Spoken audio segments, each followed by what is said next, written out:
Medical मेरे लिए बहुत ही डिफ़िकल्ट पड़ा, क्योंकि हम लोग जब 12th में थे तो ऐसी बातें करते थे, बायोलॉजी जो लड़कियों का है, रट्टा मारने का सब्जेक्ट है, हम लोग तो थिंकर्स हैं। मुझे पुलिस में बोलते हैं लोग कि सर हम तो इतना पीटा करते थे। मतलब पीटा नहीं करते थे, तो इतना उनको धमकाया करते थे। बाइक पे प्राइड है कि दंतेवाड़ा में पुलिस में सुसाइड रेट्स इतने ज़्यादा हैं, सुसाइड और होमिसाइड में 10 साल में एक भी सुसाइड नहीं हुआ। जब किसी चीज़ से प्यार होता है, पहला प्यार पहला ही रहता है, दूसरा ही रहता है। दंतेवाड़ा में 6 वर्ष रहा हूँ, सिर्फ पहला प्यार है मेरा। मैं स्टैमरिंग की प्रॉब्लम थी, आर्टिकुलेशन की अभी भी प्रॉब्लम है। एस फॉर संडे को मैं एस को एफ बोलता हूँ, तो काफ़ी सारे वर्ड्स लोग समझ नहीं पाते हैं। जब पोस्ट ग्रेजुएट का एग्ज़ाम हुआ तो पूरे भारतवर्ष में मेरे डबल डिजिट में रैंक आई और एम्स दिल्ली में मुझे एमडी मिला। पढ़ने में कोई शर्म नहीं है, कोई जल्दी पढ़ लेता है, कोई लेट पढ़ लेता है। मेहनत करने में कभी शर्म नहीं होनी चाहिए। सही चीज़ आदमी को डंके की चोट पे करना चाहिए। जब असफलताएं आती हैं तो दोस्त बहुत कम होते हैं, सफलताओं में तो दोस्तों की भीड़ होती है। उगता सूरज को तो सभी सलाम करते हैं, क्योंकि जो आदमी गुस्से को घूंट लेके पी ले वो भगवान शिव ही बन जाएंगे। काफ़ी लोगों को नंबर्स का फोबिया होता है, नंबर से डरना नहीं चाहिए। यदि आप नंबर से डरोगे तो नंबर भयावह होते चले जाएंगे। जिस लैंग्वेज में आप फ्लुएंट है उसी लैंग्वेज का इस्तेमाल करें। यदि आप टूटी फूटी इंग्लिश बोल रहे हैं, उससे अच्छा है कि स्पष्ट हिंदी बोलें। एक्स्ट्रा ऑर्डिनरी लोग सदी में 1-2 आते हैं, हर आदमी सचिन तेंदुलकर नहीं बन सकता। तो संभव नहीं है कि सर हर क्लास में जाए। एक आध हम अच्छा सेमिनार ऑर्गेनाइज कराएंगे और एक व्यक्ति अपने बायोलॉजी में करियर बनाता है, एज ए डॉक्टर बनते हैं, डॉक्टर बनने के बाद एमडी करना, एमडी करने के बाद मेडिकल फील्ड में काम करते करते मन में क्या भाव उठते हैं और इसके बाद में यूपीएससी की तैयारी करके आज देश सेवा में लग जाना। ये अपने आप में नॉर्मली तुम लोग आज सीएमए कर रहे हो, सीएमए कंप्लीट हो जाता है तो उसी को बहुत बड़ी चीज मानते हो, लेकिन एक जो मेडिकल फील्ड से एमबीबीएस कंप्लीट करने के बाद, एम्स हॉस्पिटल से एमडी करने के बाद और सर्विस देने के बाद यूपीएससी का प्रिपरेशन करके और अपने फर्स्ट अटेम्प्ट में काम करना और प्रशासनिक रूप से पूरी व्यवस्था, और जब से भिलाई दुर्ग में आए हैं मुझे बताने की जरूरत नहीं है, तुम सब लोगों को इस बात का अंदाजा है, एहसास भी है। और बाकी बातें मैंने चाहूंगा कि सर जब बोलना शुरू करते हैं तो एक अलग माहौल होता है और हम लोग बिल्कुल, मैं ये प्रॉमिस आज तुम लोग के सामने जो 60 बच्चे बैठे हो सर से लूंगा कि सर हम एक चाह रहे हैं कि पूरे बच्चों के साथ एक वर्कशॉप आपकी कराई जाए और वो सवेरे ही हम करेंगे ताकि आपकी व्यस्तता के बीच में बेहतर काम किया जा सके। तो ये प्रॉमिस मैं ले लिया हूँ, ठीक है। और तुम लोग कॉमर्स के, आज कॉमर्स बैठा हुआ है और साइंस किस तरीके से बहुत अच्छे से तुमको एक्सप्लेन करेंगे, बड़ा मजा आएगा आपको। तो सर ये बच्चे इनबॉर्न बेबी हैं, 12th के बच्चे हैं, 12th पास होकर के जस्ट बीकॉम फर्स्ट ईयर मैं बोलूं और सीएमए फाउंडेशन है, सीएमए के प्रारंभिक दौर पे ये बच्चे हैं। जैसा सर बताते हैं, कॉमर्स की दुनिया में मुझे आज आने का मौका मिला है। जैसा सर ने बताया, मैं साइंस का स्टूडेंट रहा हूँ। मैथ देख के मुझे पुरानी यादें आ गई। मैथ्स का स्टूडेंट था मैं, मैथ से मुझे अलग प्यार था। ज़िंदगी में चीज़ें नदी की तरह ज़िंदगी है, रास्ता बदलते रहती है, आदमी उसको फॉलो करता है। 12th में मेरा मैथ्स भी था, बायोलॉजी भी था और मेरा आईआईटी में, एनआईटी में सिलेक्शन हुआ, इधर सीबीएसई पीएमटी में सिलेक्शन हुआ। घर में सब इंजीनियर थे तो मन था कि कोई एक डॉक्टर बने, तो मैं मेडिकल में आ गया। मेडिकल मेरे लिए बहुत ही डिफ़िकल्ट पड़ा, क्योंकि हम लोग जब 12th में थे तो ऐसी बातें करते थे, बायोलॉजी जो लड़कियों का है, रट्टा मारने का सब्जेक्ट है, हम लोग तो थिंकर्स हैं, साइंटिस्ट हैं। बच्चों में बहुत स्टीरियोटाइप्स होता है, प्रेजुडिसेस बहुत ज़्यादा होते हैं। मेडिकल में गया, मुझे बायोलॉजी समझ नहीं आती थी, बहुत डिफ़िकल्ट था मेरे लिए। एक शब्द में पढ़ता, एक लाइन 5 बार ही पढ़ता तो याद नहीं होता था। मैंने लाइफ में एक चीज़ सीखा कि यदि एडवर्सिटी आती है तो या तो आदमी टूट जाता है या आदमी स्ट्रांग हो जाता है। चूज हमें खुद करना है। कोई भी चीज़ कितना भी नया हो, नई चीज़ से कभी डरना नहीं चाहिए। लाइफ में डिफ़िकल्टीज आए तो उसको चैलेंज के रूप में लेना चाहिए। यदि हम मेहनत करें, अपने अंदर भरोसा रखें, तो ऐसी कोई चीज़ नहीं है जो हम नहीं कर सकते। मैं रात में 7-8 घंटे पढ़ता था, बाकी बच्चे 2-3 घंटे पढ़ते थे। एग्ज़ाम का मार्क्स आते थे तो मेरे 40 में 2, 3, 4, कभी डबल डिजिट में नहीं पहुंच पाता था। बाकी बच्चे 2 घंटे पढ़ते थे, उनके 30, 32। मेडिकल में मार्क्स कम ही आते हैं। काफ़ी डिप्रिशिएटिंग रहता है जब आप हॉस्टल में जाते हो। जैसे आप लोग 12th पास किए हो, उस टाइम आदमी का मेंटल स्ट्रेंथ भी उतना नहीं होता। हॉस्टल में रहता है, पीयर ग्रुप से आदमी बहुत इन्फ्लुएंस होता है। यदि आप रिजल्ट ख़राब कर रहे हो, 10 आदमी आपको कुछ ना भी बोले तो लगता है मेरे बारे में बोल रहे हैं, कोई मार्क्स पूछ ले तो ख़राब लगता है। फर्स्ट सेमेस्टर में फेल हो गया सारे सब्जेक्ट्स में, फर्स्ट ईयर में फेल हो गया, मेडिकल में फेल होने के बाद 6 महीने पीछे हो जाते हैं। जब डिफ़िकल्ट टाइम्स रहते हैं तो आदमी को अपने अंदर खुद झांकना होता है। सबसे बड़ा मोटिवेशन अपने अंदर से आता है, उसके बाद पेरेंट्स से आता है, जो भाई बहन हैं उनसे मिलता है, फिर दोस्तों क्लोज फ्रेंड्स हैं उससे आता है। लेकिन मोटिवेशन यदि आप बाहर ढूंढोगे तो हमेशा परेशान होगे। अपने अंदर झांको, अपने अंदर स्ट्रेंथ ढूंढो, बहुत सारे रिसोर्सेज आपको मिलेंगे। मैंने सेकेंड ईयर, थर्ड ईयर हमेशा टाइम धीरे धीरे करके मैंने एक लाइन पढ़ता था, उसको 2 बार लिखता था, 3 बार लिखता था, 4 बार लिखता था, फिर दूसरा लाइन लिखता था, फिर तीसरा लाइन लिखता था, फिर सोचता था। जो आदमी स्लो लर्न करता है वो ज़्यादा दिन तक लर्न करके रखता है, कोई कंसेप्ट से आदमी के स्ट्रॉन्ग रहते हैं, दूसरों से इन्फ्लुएंस नहीं होता, निगेटिविटी अपने अंदर नहीं रखता।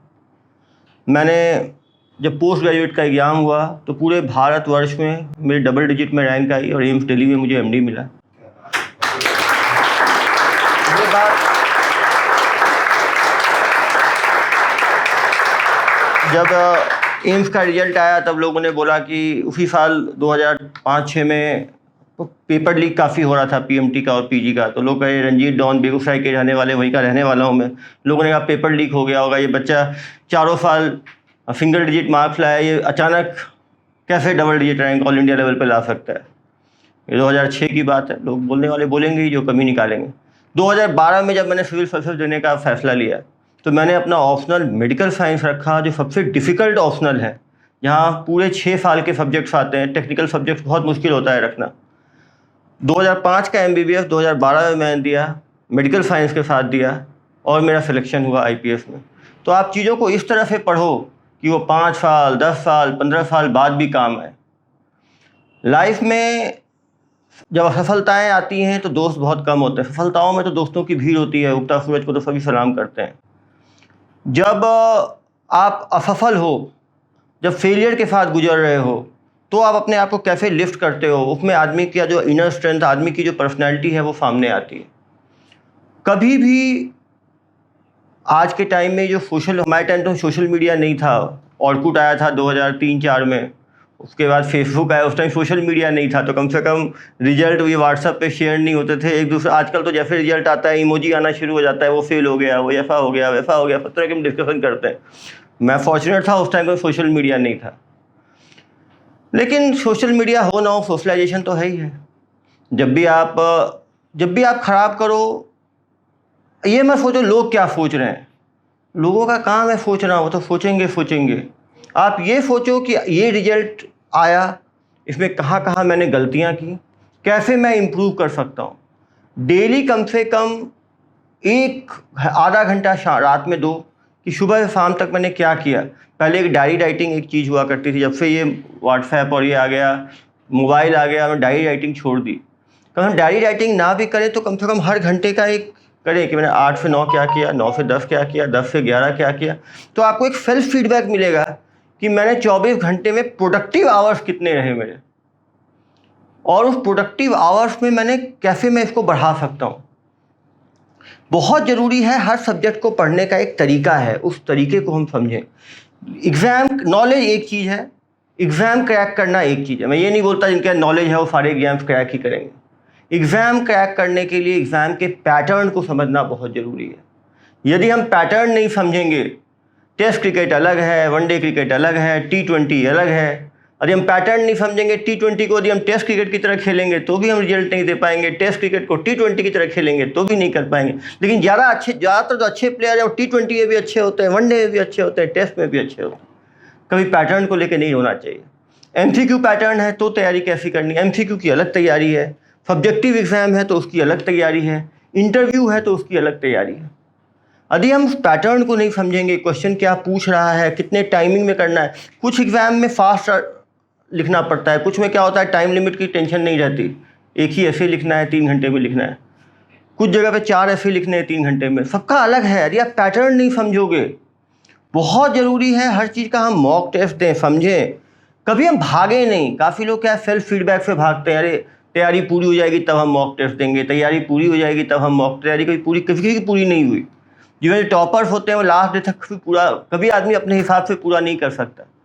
हर चीज़ की इंपॉर्टेंट है कि छोटा छोटा टॉपिक वाइज हम मॉक टेस्ट दें, फुल सिलेबस मॉक टेस्ट दें, प्रोस्पेक्टिव पढ़ें, बुक पढ़ें, फिर देखें कौन से क्वेश्चन आते हैं, रेट्रोस्पेक्टिव पढ़ें, कौन से क्वेश्चन आए, इसका आंसर बुक में कहाँ है। दोनों का इंपॉर्टेंट है। जब MCQ एग्जाम है तो MCQs भी काफ़ी सॉल्व करें। हर MCQ में देखें कि A ऑप्शन आंसर है तो B क्यों नहीं है, C क्यों नहीं है, D क्यों नहीं है, D क्यों ऑप्शन दिया गया है। एग्जामिनर B और C और D इसलिए दिया है, कहीं ना कहीं कंफ्यूज करने के लिए दिया है। B किस क्वेश्चन का आंसर बनेगा, C किस क्वेश्चन का आंसर बनेगा, D किस क्वेश्चन का आंसर बनेगा। इतने सारे 100 क्वेश्चन आए हैं, कट ऑफ यदि 80 मार्क्स है तो क्या मैं जिस बुक से पढ़ रहा हूँ उसमें 80 क्वेश्चन बुक से पूछे गए भी हैं कि नहीं गए हैं। क्या एक बुक पढ़ने से हो जाएगा, क्या कुछ सप्लीमेंट्री बुक्स के हमें एक बुक में आंसर लिखना है। कभी भी किसी भी सब्जेक्ट में रिसोर्स बुक एक ही रखें, जो चीज़ें ऐड करनी है उसी में ऐड कर दें। दूसरों की नोट्स पढ़ने की आदत से बचें, क्योंकि दूसरे की हैंडराइटिंग और आपकी हैंडराइटिंग अलग होगी तो आपको उस हैंडराइटिंग को समझने में एग्जाम के टाइम रिवीजन स्पीड आपकी कम होगी। यदि आपकी हैंडराइटिंग में वो नोट्स है तो जिस नोट्स को आप दूसरे की हैंडराइटिंग वाले को आप 5 मिनट में पढ़ोगे, अपनी हैंडराइटिंग वाले को आप 3 मिनट में पढ़ लोगे। एंड में गेम रिवीजन का होता है, 2 साल की पढ़ाई, 2 महीने की पढ़ाई और लास्ट 2 दिन की पढ़ाई, तीनों का इंपॉर्टेंस है। हम बोलें कि ना बोलें, रिवीजन बहुत इंपॉर्टेंट रहता है। जो चीज़ रिसेंट मेमोरी में रहती है वो चीज़ हमें हमेशा काम आता है। जो मैथ्स है, मैथ और साइंस की, मैथ का और बाकी सब्जेक्ट्स की तैयारी बहुत अलग है। मैथ्स क्या है, प्रैक्टिस बहुत ज़रूरी है। जब तक आप खुद बना के नहीं देखोगे, उसके जितने तरह के प्रॉब्लम्स को आप बनाओगे नहीं, वो केवल पढ़ के नहीं होता। बायोलॉजी पढ़ने की चीज़ होती है, मैथ्स जो है वो करने की चीज़ होती है। आप जितनी बार करोगे, बहुत लोग क्या है मैथ्स को देखता हूँ पढ़ते हैं। मैथ्स पढ़ने की चीज़ नहीं है, वो करने की चीज़ है, सोचने की चीज़ है कि ये ऐसा हुआ, ऐसा क्यों हुआ, इसको और किस तरह से मैं कर सकता हूँ। नंबर का भी एक निक होता है। काफ़ी लोगों को नंबर्स का फोबिया होता है। नंबर से डरना नहीं चाहिए। यदि आप नंबर से डरोगे तो नंबर भयावह होते चले जाएंगे।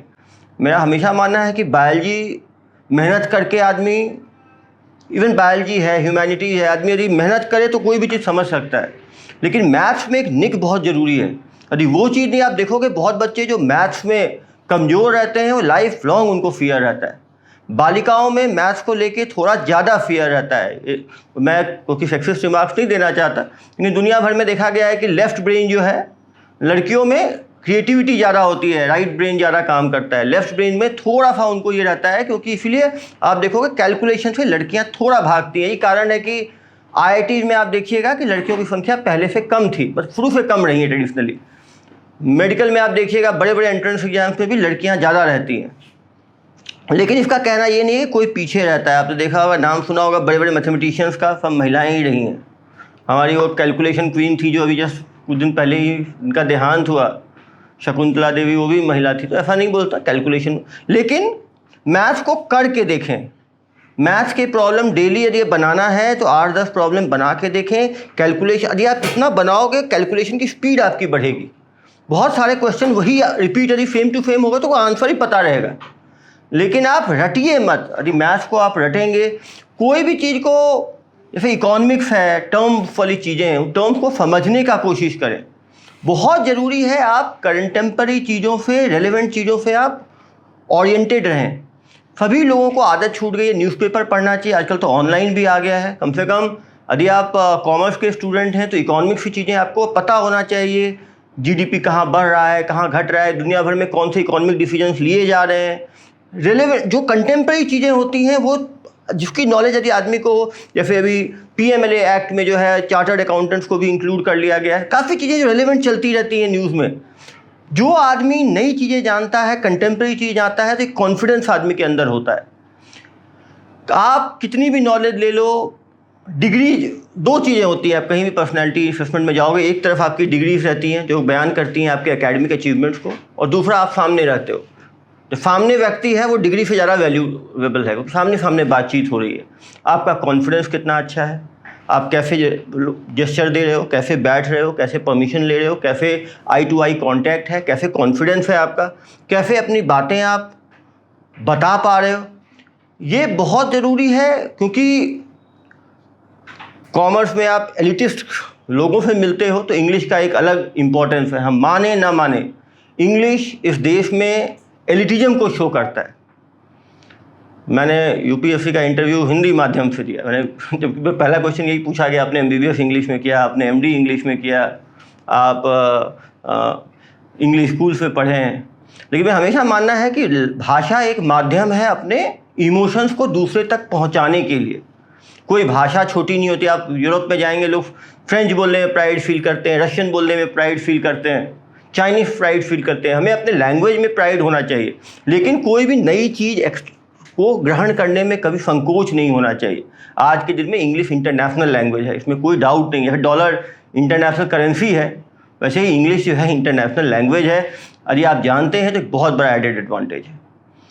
लेकिन जिस लैंग्वेज में आप फ्लुएंट है उसी लैंग्वेज का इस्तेमाल करें। यदि आप टूटी फूटी इंग्लिश बोल रहे हैं, उससे अच्छा है कि स्पष्ट हिंदी बोलें। आज इस देश की ये विडंबना है कि अच्छे हिंदी बोलने वालों की बहुत कमी है। आप देख सकते हैं इंग्लिश न्यूज़ एंकर इतने मिलेंगे, हिंदी न्यूज़ एंकर आपको गिने चुने 1, 2, 3 उंगलियों पे मिलेंगे।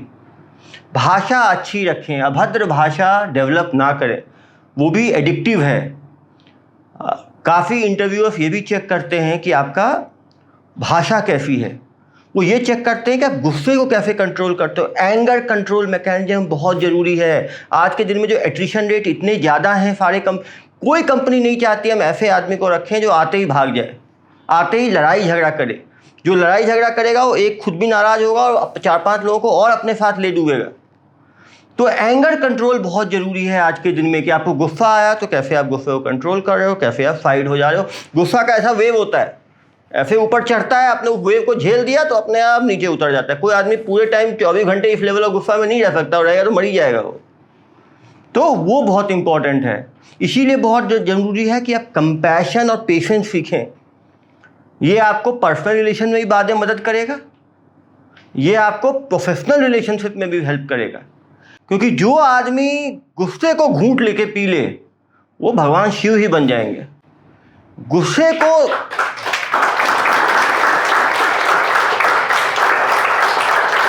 तो एक स्पॉन्ज की तरह हो कि कोई आपको कुछ बोले उसको आप कैसे सोख सकते हो। आप देखेंगे बड़े बड़े जो एंटरप्रेन्योर्स होते हैं, हजार लाखों करोड़ों की कंपनी जिनकी होती है, मैं उनसे भी मिला हूँ, फॉर्चुनेट रहा हूँ, भगवान ने मुझे काफ़ी कुछ सीखने का मौका दिया है।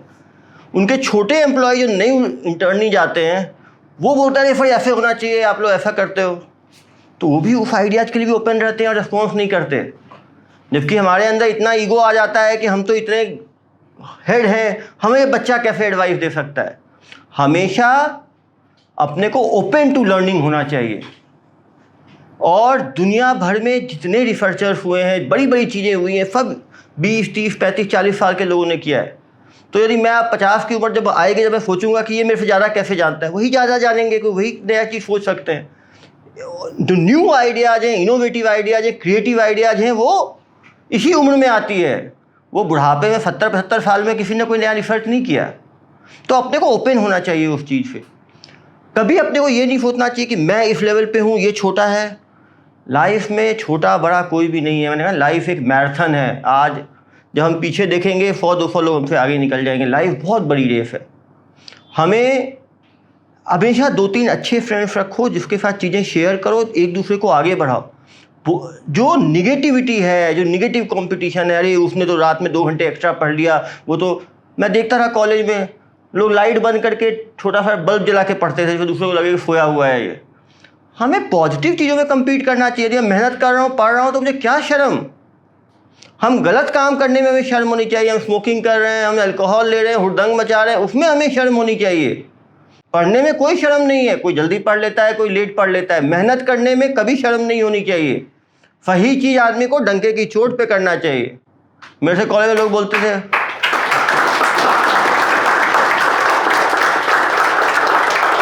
मुझे कॉलेज में लोग बोला करते थे, यार तुम 12 घंटे पढ़ते हो और 12 नंबर भी नहीं आते तुम्हारे। तो मैंने कहा ठीक है, नंबर क्या डिजिट है। किसी को याद है क्लास 6 में उसके मैथ्स में कितने नंबर आए, क्लास 7 में उसको इंग्लिश में कितने आए, क्लास 8 में आपको सोशल साइंस में कितने आए? किसी को याद नहीं। नंबरों के पीछे पागल रहते थे। 1 नंबर कम आ जाए तो हमें नींद नहीं आती थी। हम कभी कॉपी छिपाते थे, कभी नकल मारते थे, कभी एक दूसरे की लेकिन नंबर क्या है? वो तो एक डिजिट है, आएगा चला। सबसे बड़ा फीडबैक खुद के अंदर है कि हमने क्या इसमें और अच्छा हम कर सकते थे। 25 में 23 आया, तुम 24 क्या, ये 2 नंबर क्या बढ़ सकते थे? क्या ये पढ़ा हुआ आया? क्या मैं उसको लिख नहीं पाया? क्या वो सिली मिस्टेक्स हैं? क्योंकि यदि आप जब तक आप फीडबैक नहीं करोगे कि 4 नंबर कटा, इसमें सिली मिस्टेक कितने थे, आते हुए कितने गलत हुए, आते हुए गलत हुए तो बिल्कुल क्राइम है। यदि ये ऐसा था जो बुक में था फिर भी मैं पढ़ा उसके बाद भी रिप्रोड्यूस नहीं कर पाया, ये सेकंड लेवल पे हुआ। थर्ड लेवल का ये मेरे बुक में था ही नहीं। रेयर क्वेश्चंस आते हैं, उसके रेयर लोग आंसर देते हैं। कभी रेयर के चक्कर में नहीं फंसना चाहिए। एक्स्ट्रा ऑर्डिनरी लोग सदी में एक दो आते हैं। हर आदमी सचिन तेंदुलकर नहीं बन सकता, हर आदमी आइंस्टाइन नहीं बन सकता। यदि उसके हम एक रेयर शॉट की प्रैक्टिस शुरू कर दें, जैसे उसने उस ऊंची बॉल को फिक्स मार दिया, तो वो हम करेंगे तो हम उसी बॉल को सोचते रह जाएंगे। हमें जो 99.99999% लोग जिस चीज़ पे परफॉर्म करते हैं, जो कि फिक्स पैटर्न है, हमें उसकी तैयारी करना चाहिए। हमें सैल्यूट करना चाहिए। कुछ लोग एक्स्ट्रा ऑर्डिनरी जन्म भी लेते हैं दुनिया में, ऐसे नहीं है कि मतलब बोलनी, मतलब कुछ लोग जीनियस होते हैं लेकिन वो रेयरली प्रोड्यूस होते हैं, सदी में होते हैं। वो एक आदमी, हमारा कोई कंपटीशन नहीं है। बहुत ज़रूरी है कि हम अपने सेल्फ एस्टीम को, सेल्फ कॉन्फिडेंस को मेंटेन रखें। बहुत ज़रूरी है लाइफ में हम शॉर्टकट्स के पीछे ना जाएं। ये लाइफ में पहले हम लोग भी कहते थे, हमें भी पेरेंट्स कहते थे, हम भी कहते हैं यूथ शॉर्टकट्स की तरफ जाता है। यूथ को ऐसा नहीं है, वो ऐसा है मदर इन लॉ जैसे डॉटर इन लॉ को बोलती है, ये सब डॉटर इन लॉ ऐसे ही होती हैं। हमें ये देखना है कि शॉर्टकट से हमें बचना है। लाइफ में जो चीज़ जल्दी मिलती है वो सस्टेन्ड नहीं रहती है, जो मेहनत करके मिलता है वो सस्टेन्ड रहता है। कभी भी ऐसे काम ना करें कि लाइफ में रिग्रेट करना पड़े। कभी भी शॉर्टकट के लिए अपनी गरिमा, अपने सम्मान, इसके साथ खिलवाड़ ना करें, क्योंकि शॉर्टकट्स क्या है, दलदल है। एक बार आदमी उसमें फंस जाता है तो कहीं निकल नहीं पाता है। और जो लोग शॉर्टकट्स के पीछे जाते हैं उसको समाज में, खुद में कोई सम्मान नहीं। समाज उन्हीं को सम्मान करता है जो कड़ी मेहनत करके एक मकाम बनाते हैं, सोसाइटी के लिए एक आइडियल रहते हैं। मैं हमेशा बोलता हूँ कि हम कितना भी खुद को ड्यूड समझ लें, हम टेढ़ा मेरा गाड़ी चला के, हो सकता है 10 लोगों ने इमोजी दे दिया, वो इमोजी बस मौज के लिए ही है, वो कुछ मौज मिलना नहीं है उस इमोजी से। कल को जब आपकी गाड़ी गिरेगी, टांग टूट जाएगी, तो हंसने वाले लोग जो है ना, वो अपने व्हाट्सएप में आप पर्सनल मैसेज डालेंगे एक दूसरे को, देखो हीरो बनता था, गिर गया, उसकी टांग टूट गई, नगड़ा रहा है वो। और हमारा समाज, दुनिया भर का समाज ऐसा है, हमारा नहीं, ह्यूमन बींग्स एक ही जैसे हैं, वो यहाँ रहें, वेस्ट में रहें। थोड़ा सा हम कंपैशन दिखाते हैं, बाद में झेलना उस व्यक्ति को खुद पड़ता है। सभी लोग ट्रैफिक नियमों का पालन करें, सभी लोग हेलमेट लगाएं, सीट बेल्ट लगाएं। कानून आप ही लोगों के लिए है। मैं ये नहीं बोल रहा हूँ कि आदमी को करना चाहिए, दूसरे को दिखाने के लिए नहीं। सुरक्षित रहोगे। आप देखो ऋषभ पंत जी का एक्सीडेंट हो गया, बेचारे वर्ल्ड कप नहीं खेल पा रहे होंगे, क्या बीत रही होगी उनके ऊपर, वो वही जान चाहते हैं जो हमें लगता नहीं है। जब हम एग्जाम नहीं दे पाते हैं, मेरा फ्रैक्चर हुआ है ना पैर में, जानता हूँ, 2 साल में बिस्तर पे था, तो वैसे ही फेल हो रहा था MBBS में, फिर टांग टूट गई। जब एक और चीज़ है लाइफ में, जब मुश्किलातें आती हैं ना तो सीरीज में आती हैं। एक गड़बड़ होगा, फिर दूसरा हो गया, आप परेशान हो तो एक दूसरा गड़बड़ हो जाएगा, उससे रिकवर नहीं हो गए फिर तीसरा आ जाएगा। भगवान की जब परीक्षा की घड़ी होती है तो सीधा चलता है। लोग कहते हैं ना, अच्छा फॉर्म है तो जितना रन बनाना है बना लो, खराब फॉर्म आएगा तो बढ़ते चला जाएगा, क्योंकि सब चीज़ दिमाग में है। आप कुछ दिनों बाद खुद पे ही सेल्फ डाउट करने लगते हो कि मैं नहीं कर पाऊंगा। फेलियर से बड़ा डीमोटिवेटर जिंदगी में कुछ भी नहीं है, और सक्सेस से बड़ा टॉनिक कुछ भी नहीं है। विटामिन B कॉम्प्लेक्स का फेल है सक्सेस के सामने।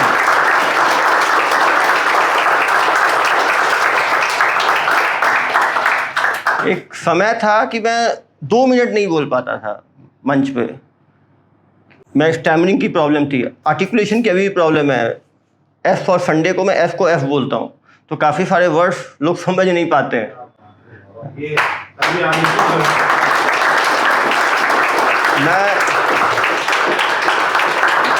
मैं स्टेज में जैसे ही खड़ा होता था पैनिक होने लगता था, घबराहट शुरू हो जाती थी, कुछ बोल नहीं पाता था। और अब एक समय देखिए कि मंच मिलता है तो मैं छोड़ता ही नहीं हूँ जब तक आयोजक डायरेक्शन ना दिखाने लग जाए कि सर समय हो रहा है। तो बोलना एक कॉन्फिडेंस है, और उसके लिए बहुत ज़रूरी है कि आप रीड करो, पढ़ो। पढ़ने की से अच्छी आदत कुछ नहीं है। लोग हॉबी बोलते हैं ना, कुछ भी पढ़ो, न्यूज़पेपर पढ़ो, स्टोरी बुक्स पढ़ो, आर्टिकल्स पढ़ो, फ्रिक्शन पढ़ो, जो पढ़ना है पढ़ो, पढ़ने से अच्छी वोकेबलरी कुछ नहीं है। मुझे याद है मेरी पत्नी है, वो उनको इतनी इंग्लिश अच्छे कॉन्वेंट से पढ़ी है, तो काफ़ी प्राइड है उसको अपने इंग्लिश को लेके। मैं तो केंद्रीय विद्यालय से पढ़ा हूँ, तो हम तो हिंदी वाले, मतलब इंग्लिश ही है लेकिन आधा इंग्लिश टाइप के लोग हैं। तो जब कैट का एग्ज़ाम हुआ, मैंने कैट भी दिया था, कंबाइंड एप्टीट्यूड टेस्ट होता है, वो 2010 में दिया था। तो इंग्लिश में मेरे 99.999 परसेंटाइल था, मतलब पूरे भारतवर्ष में दूसरा तीसरा रैंक इंग्लिश में होगा, जबकि मेरी ग्रामर मेरी 0 है। लेकिन मैं तो पढ़ता हूँ कि कौन सा एरर है, तो लाइन पढ़ते ही मुझे समझ में आता है तो टिक नहीं रहा है, ये ठीक नहीं है, ये होगा। कॉम्प्रिहेंशन की स्पीड मेरी इतनी फास्ट है कि मैं ऐसे पढ़ता हूँ 10 सेकंड में, हाँ यहाँ पे ये होगा। पहले क्वेश्चन, पहले एक बार 2 मिनट में पूरा पैसेज पढ़ लिया, तुरंत क्वेश्चन देखा, फिर एक बार पढ़ा कहाँ कहाँ पे है, तुरंत ढूंढा, तुरंत कर लिया। कोई भी है, जब मैं इंग्लिश की डिक्शनरी थी, मैं उसको एक एक वर्ड को रटा करता था, तो सारे वर्ड्स पहले इधर रीडिंग हैबिट डाल दी, तो क्या हुआ, दोनों तरफ से हुआ, उधर से भी याद किया, इधर वर्ड मिला तो हाँ वहाँ पे था डिक्शनरी में। तो वोकैबुलरी बहुत काम आती है। आप देखोगे सिनोनिम, एंटोनिम, आप एक तो आपकी रीडिंग हैबिट रहेगी तो आप वो वर्ड कहीं ना कहीं पढ़े ही हुए होगे, तुक्का ही मारोगे तो सही होगा। जो लोग बोलते हैं ना कि इनका तुक्का बहुत बैठता है, तुक्का इसलिए बैठता है क्योंकि जो पढ़ा जा रहा है, नॉलेज गाइडेड तुक्का हमेशा अच्छा होता है अनगाइडेड तुक्के से।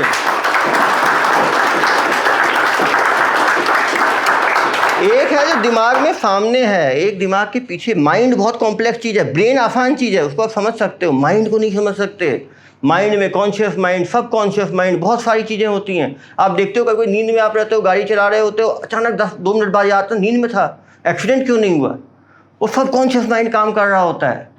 पावर ऑफ सबकॉन्शियस माइंड पे किताबें लिखी गई हैं। तो जितनी चीज़ें रीड करो और जितने डाइवर्स टॉपिक पे रीड करो, रीडिंग से अच्छी कोई हैबिट नहीं है दुनिया में। और आप पढ़ोगे तो हमेशा कुछ ना कुछ सीखोगे, जो ज़िंदगी का ज्ञान है। और मेमोरायर पढ़ो बड़े बड़े लोगों का, ऑटोबायोग्राफी पढ़ो बड़े बड़े लोगों का। जरूरी नहीं है वैसा अपने को बनना है, लेकिन क्या किया उन्होंने, बड़े लोग कुछ अलग थे, कुछ तो अलग किया होगा।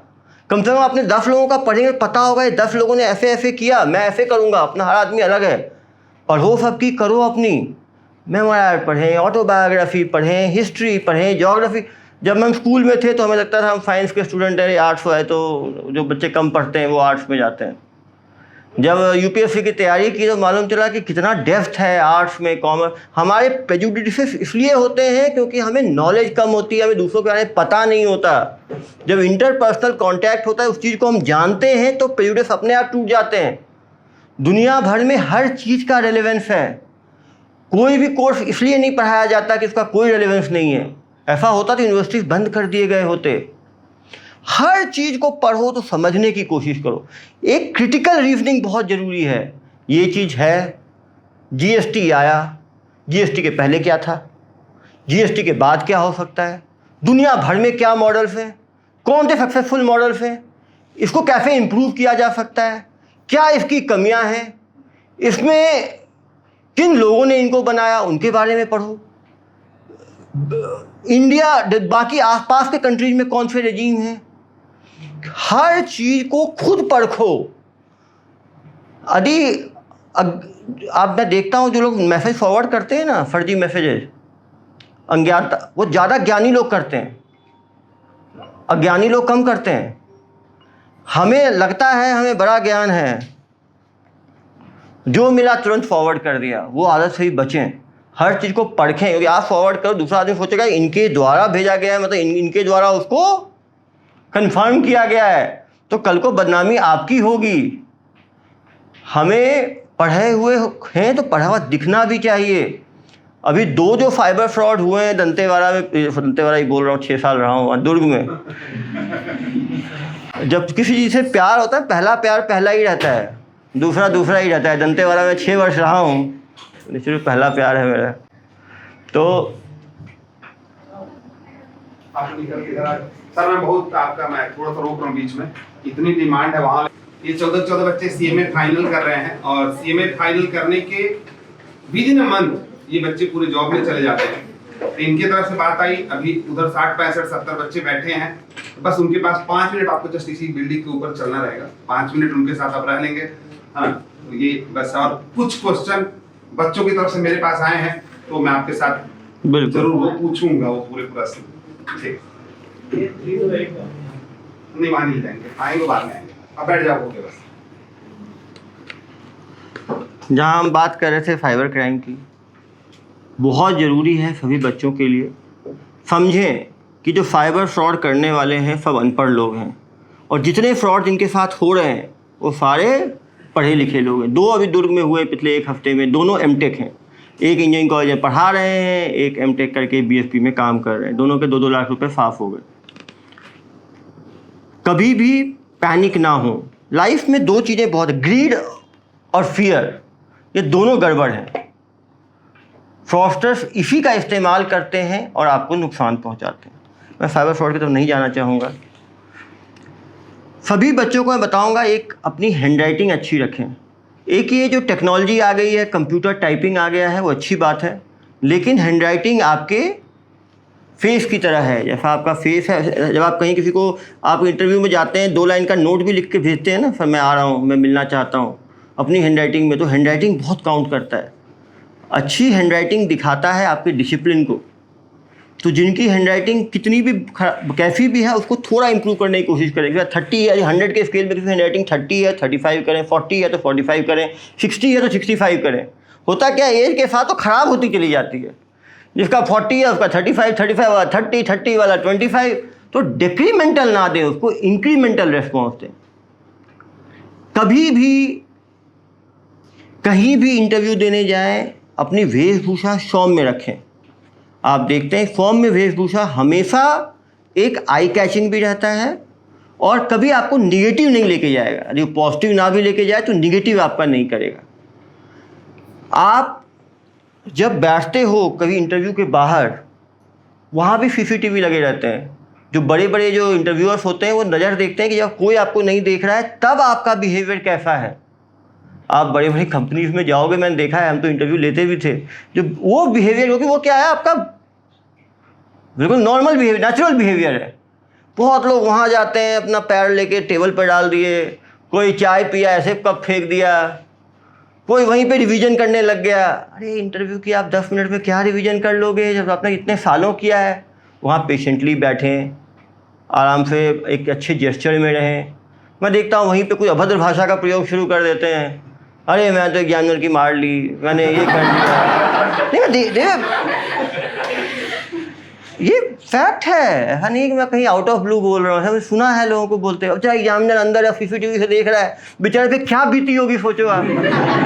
और वो ये सोच रहा होगा कि अभी तो इतनी बजा रहा है, मेरी कंपनी में आ जाएगा तो मेरा क्या होगा। हमेशा मॉडेस्ट रहें। मॉडेस्टी ऐसा है, हमेशा पे कर। देखिए कोई आपका रैंक छीन नहीं सकता। मैं एसपी हूँ तो एसपी रहूँगा, मैं अच्छी भाषा का प्रयोग कर रहा हूँ तो मैं डीएसपी नहीं बन जाऊँगा, मैं इंस्पेक्टर नहीं बन जाऊँगा। मॉडेस्टी जो है वो इतनी बड़ी वर्च्यू है। दूसरा, हर व्यक्ति के डिग्निटी का ख्याल रखें। जब आप बाहर जाते हैं, आप, क्योंकि क्या है, इंडिया का कल्चर अलग है। हम वो चाय पीने वाले चाय बना के ला रहा है उसका कोई रेस्पेक्ट नहीं करते, हम कोई सफाई कर रहा है उसका रेस्पेक्ट नहीं करते। आप बाहर जाके देखेंगे वहाँ हर आदमी की रेस्पेक्ट है, हर आदमी की डिग्निटी है। हो सकता है वो आपसे ज़्यादा कमा रहा होगा वो चाय बनाने वाला। वहाँ पे यदि आप लोगों की डिग्निटी का ख्याल नहीं रखोगे तो आप वहाँ पे सर्वाइव ही नहीं कर पाओगे। बात सर्वाइवल की नहीं है, हमें हर व्यक्ति के ह्यूमन राइट्स और डिग्निटी का ख्याल रखना ही चाहिए। अपने अंदर एम्पैथी जनरेट करें। एम्पैथी बहुत बड़ी वर्च्यू है कि सोचना कि दूसरे ने ऐसा क्यों किया, उसके शूज में अपने आप को रख के, यदि वो नाराज़ हो रहा है तो क्यों नाराज़ हो रहा होगा। यदि आप एम्पैथी रखोगे तो आपका गुस्सा अपने आप ठंडा हो जाएगा। यदि आप दूसरे का पर्सपेक्टिव सोच पाओगे कि हाँ भाई उसकी पत्नी से लड़ाई चल रहा है इसीलिए वो इतना चिड़चिड़ा रह रहा है, तो आपको गुस्सा ही नहीं आएगा उस पर, फिर सिंपैथी आएगी। अरे यार बेचारे उसकी पत्नी डेढ़ी लड़की है। मैं सही बता रहा हूँ। यदि आप एम्पैथी रखना सीख लोगे, यदि आपका बॉस नाराज़ है, अरे यार वो बॉस का वो ऑनलाइन मीटिंग में वो 10 लाख हार गए इसीलिए वो चिड़चिड़ा है। एम्पैथी वर्च्यू है। यदि आप दूसरे के पर्सपेक्टिव में रख के, और सबसे ज़्यादा है कि यदि आप दुखी रहते हो, उदास रहते हो, चिड़चिड़ा रहते हो, गुस्सा रहते हो, सबसे ज़्यादा नुकसान किसको होगा? आपको, क्योंकि आपके न्यूरोट्रांसमीटर बिगड़ जाएंगे। दिमाग के अंदर बहुत सारे न्यूरोट्रांसमीटर होते हैं, सेरोटोनिन, डोपामिन, वो सब बिगड़ गए टॉप फ्लोर में गड़बड़ हो गई तो बाकी सब फ्लोर बेकार हैं। कंट्रोल सेंटर यहीं पे है अपना, कंट्रोल रूम। खुश रहें। खुश रहना, जो लोग हंसमुख रहते हैं ना, उनके अंदर एक पॉजिटिविटी रहती है। देखिए, परेशानी, दुनिया में ऐसा कोई आदमी नहीं है जिसको परेशानी नहीं है। वो दिखा रहा है, सब आदमी, आधे लोग तो हंस रहे हैं, लेकिन वो हंसना भी एक वर्च्यू है। खुशी में हंसना तो अलग बात है, दुखी में भी आदमी हंसता रहे तो वो एक वर्च्यू है। अब ऐसा नहीं है मैं आया हूँ, मेरे पास इतने सारे फ़ोन आ रहे हैं, कुछ काम के भी फ़ोन होंगे, ठीक है, वो कोई क्या हो जाएगा। दुनिया किसी के लिए नहीं रुकी आज तक। जो काम कर रहे हैं,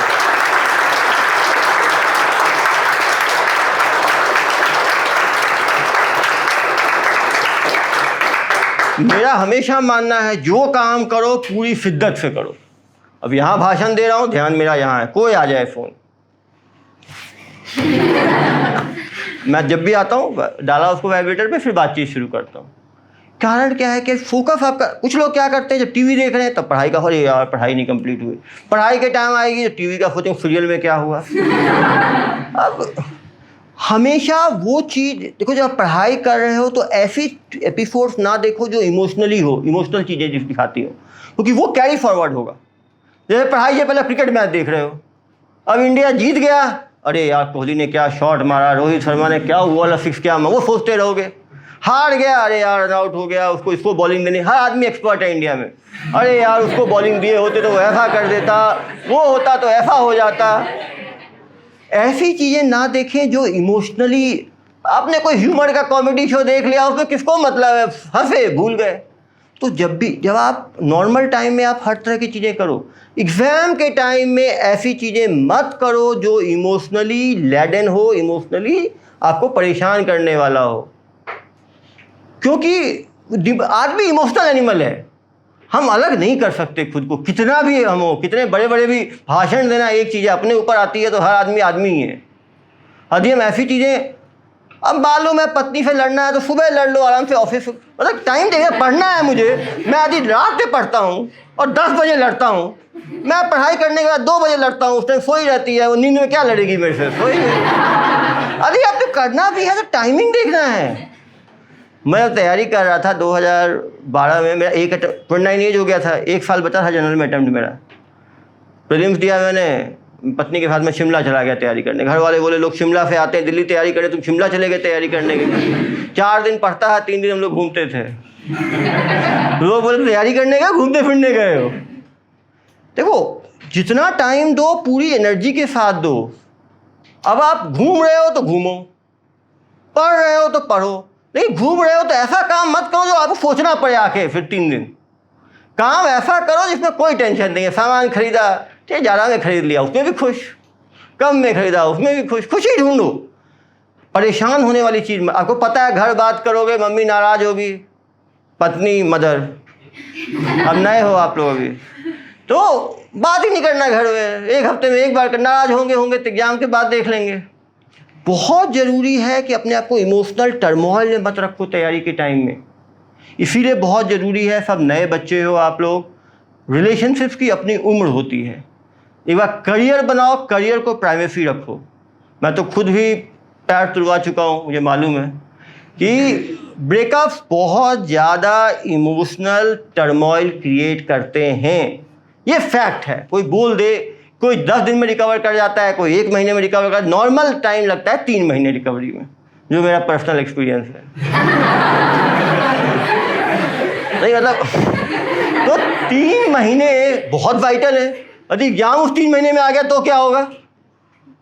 मैंने शार्पेस्ट ऑफ ब्रेन्स को इंडिया में देखा है। भगवान ने मुझे अपॉर्चुनिटी दिया है कि मैं, भाई मेरा आईटी में था, मैं खुद एम्स का पास आउट हूँ, कैट दिया मैंने, काफ़ी IIM फ्रेंड्स थे मेरे, IIT दिल्ली बगल में था, काउंसलर था IIT दिल्ली का। तो मैंने, वैसा नहीं बाकी लोग ब्रेन नहीं है, मैं क्योंकि उनसे मैं मिला हूँ, दिल्ली यूनिवर्सिटी का काउंसलर था मैं। दिल्ली यूनिवर्सिटी में टॉप कॉलेजेस हैं, ह्यूमैनिटीज़ के, कॉमर्स के, साइंस के, दिल्ली कॉलेज ऑफ इकोनॉमिक्स है सब।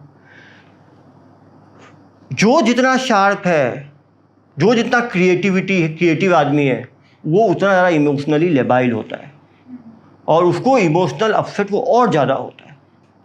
तो इसीलिए मैं देखता हूँ जो क्रिएटिव लोग हैं, इस टाइम करियर बिल्डिंग में आप लोग ध्यान दें।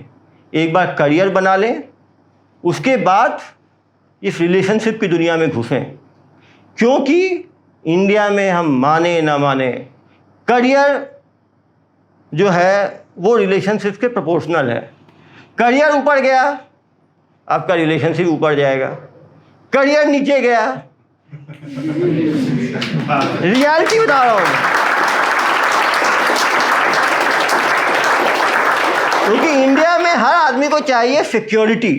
सिक्योरिटी सबसे बड़ी चीज़ है, वो emotional security, financial security, social security, ये तीनों चीज़ें इंपॉर्टेंट हैं। आपको बाद में आप समझोगे उस चीज़ को। तो केवल पढ़ाई में मन लगाएं इस टाइम, हर हाल में एडिक्शन से दूर रहें। हमें एक्सपेरिमेंटेशन की आदत होती है, अरे यार वो देख रहा है कैनबिस कैसा है, टोबैको कैसा है, अल्कोहल कैसा है, वो गेटवे ड्रग्स हैं। एक बार आप वहाँ जाओगे तो फिर बढ़ता चला जाएगा।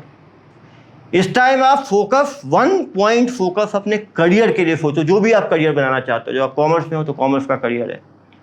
ये समय लौट के कभी वापस नहीं आएगा, क्योंकि जब आप इस तरह बैठते हो टेबल चेयर पे, स्कूल वाली फीलिंग रहती है, तब आप पढ़ पाते हो। जब एक बार आप बाहर की दुनिया में चले जाते हो तो फिर पढ़ना भी खुद को ख़राब लगता है।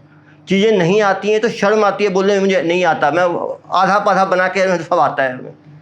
जूनियर्स आ जाते हैं आपके, उनके सामने कैसे बोलोगे मैं बिना पढ़े निकल गया हूँ। उनको फिर फंडे देना शुरू करोगे, अरे लाइफ प्रैक्टिकल में अलग चीज़ है, उसमें लाइनिंग से होता है, कनेक्शन से होता है, इससे होता है, उससे होता है।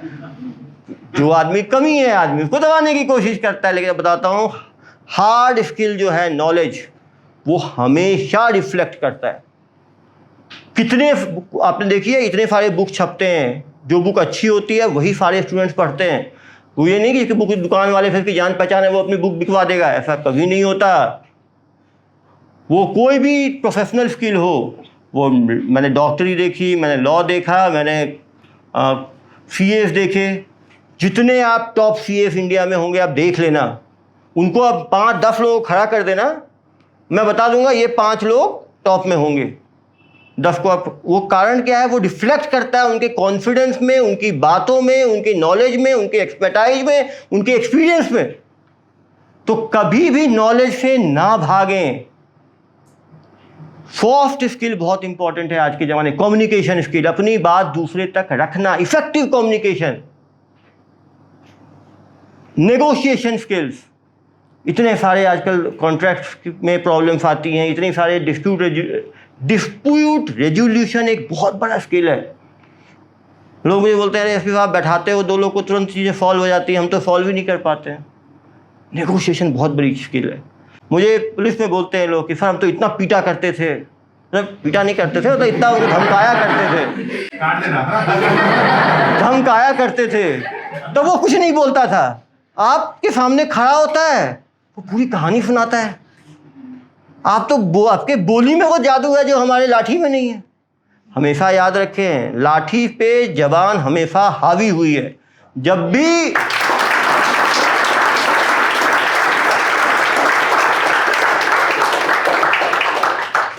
जो बोली में जो जादू है, जो इन्फ्लुएंस है, जो लोग जमा होते हैं, आप देखते हो आज़ादी का समय था, महात्मा गांधी कुछ बोला करते थे, कांग्रेस के अधिवेशन में लाखों लोग अपने पैसे से आया करते थे। जबकि इनका कनेक्ट नहीं होता, उनको पैसा देके बुलाना पड़ता है लोगों को। तो मैं बोलना नहीं चाहता, भाषा बहुत ज़रूरी है, कनेक्ट।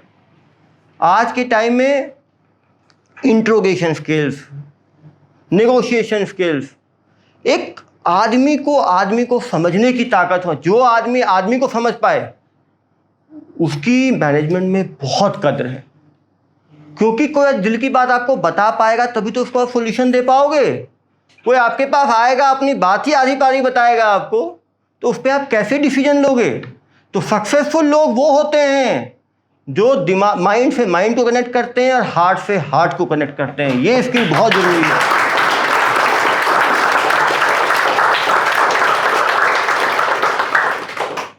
ये सॉफ्ट स्किल्स ऐसे हैं जो अक्रॉस द प्रोफेशन काम आते हैं। हेल्प सीकिंग बहुत ज़रूरी है। यदि आपको प्रॉब्लम है तो आप जाओ, जाके मदद मांगो। मदद मांगोगे तभी तो मदद मिलेगी। हर आदमी थोड़ी समझेगा कि ये आदमी डिस्ट्रेस में है। डिस्ट्रेस में कभी भी गलत कदम नहीं उठाना है। आप देख रहे हो इतने सारे आत्महत्याएं बढ़ रही हैं, कारण क्या है? पेशेंस नहीं है हमें, फेलियर को सहने की ताकत नहीं है हमें, नेगेटिव कमेंट्स झेलने की हमें ताकत नहीं है, नेगेटिव कमेंट्स को पॉजिटिवली इंटरप्रेट करना ये भी एक स्किल है। मुझे पता है मैं क्या हूं, मैं इनकी बात से क्यों परेशान हूं। लाइफ में जब भी आप कुछ करोगे एक व्यू होगा, एक उसका काउंटर व्यू होगा। जब लोगों ने महात्मा गांधी जी को क्रिटिसाइज कर लिया तो आप क्या चीज हो।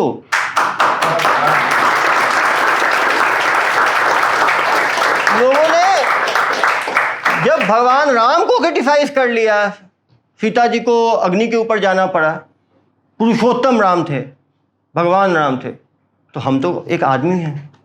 तो समझे उस चीज को, कभी दुनिया की बातों से परेशान ना हो। जिसमें जो कमी है उसको बोलेंगे, जो गंजा है उसको बोलेंगे अरे गंजा है, जिसके बाल ज़्यादा हैं अरे उसके यहाँ भी बाल आ गए, कोई ठीक ना होगा अरे ठीक नहीं है, कोई लंबा है अरे तो लंबू है, कोई गोरा है अरे तो बहुत कॉस्मेटिक प्रोसीजर कराती होगी, कोई कम रंग की है अरे यार इसको तो कोई देखता ही नहीं होगा। दुनिया भर में रेस्पेक्ट और पकड़ उन्हीं लोगों की हुई है जिन्होंने अच्छे बिहेवियर से अपना नाम बनाया।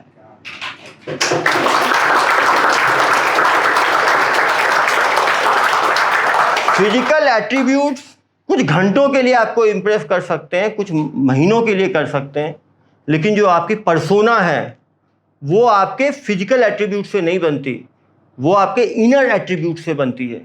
उसको सुदृढ़ करें। जिंदगी में जो चीज़ नॉन मॉडिफाइबल है उसके पीछे ना भागें। Colour non modifiable, height non modifiable, उसे सोच के क्या फ़ायदा।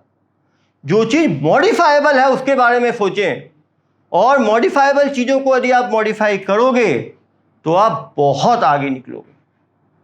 हर आदमी, आप देखो अब दुनिया भर में जितने लोग जिनका नाम हुआ है अभी तक, मार्टिन लूथर किंग से लेके नेल्सन मंडेला से लेके महात्मा गांधी से लेके जिसका भी, विवेकानंद जी से लेके किसी का भी, वो लोग अपने पहनावे के लिए नहीं, अपने कलर के लिए नहीं, अपने हाइट के लिए नहीं, अपने विचारों से कारण जाने गए।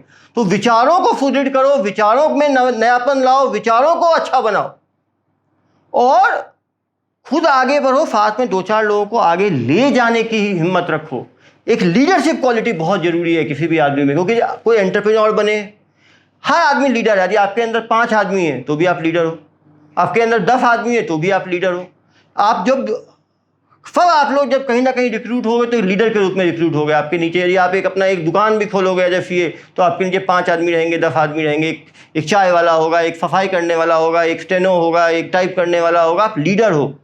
लीडर का काम होता है सबको साथ लेके चलना, हर आदमी के दुख को समझना।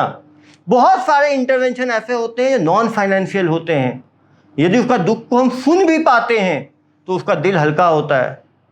मुझे बात पे प्राइड है कि दंतेवाड़ा में पुलिस में सुसाइड रेट्स इतने ज़्यादा हैं, सुसाइड और होमिसाइड में 10 साल में एक भी सुसाइड नहीं हुआ है, 10 साल एक भी होमिसाइड नहीं हुआ है। मैं जब फ्री रहता हूँ तो सारे कॉल उठाता हूँ, और बिजी रहता हूँ तो कोई नहीं उठाता। इक्वालिटी होना चाहिए लाइफ में, और सबके पीछे जाता हूँ, कॉल बैक करता हूँ। एक कांस्टेबल से लेके डीजी सर का फ़ोन हो, एक पार्षद से लेके माननीय मुख्यमंत्री जी का फ़ोन हो। आदमी को एक हम्बलनेस डेवलप करें अपने अंदर, दूसरा आदमी आपसे खुल के बात कर सके। देखिए, यदि आप एक नीचे वाले को 10% रिस्पेक्ट देंगे तो आपको रिटर्न में 5 गुना 10 गुना ज़्यादा मिलेगा। यदि आप एक ऊपर वाले को रेस्पेक्ट देंगे तो उसको आप 50% रिस्पेक्ट देंगे तो आपको 10% देगा। क्या वही सेम नियम है? तो आप 10% के पीछे क्यों भाग रहे हो? 50% को देखो।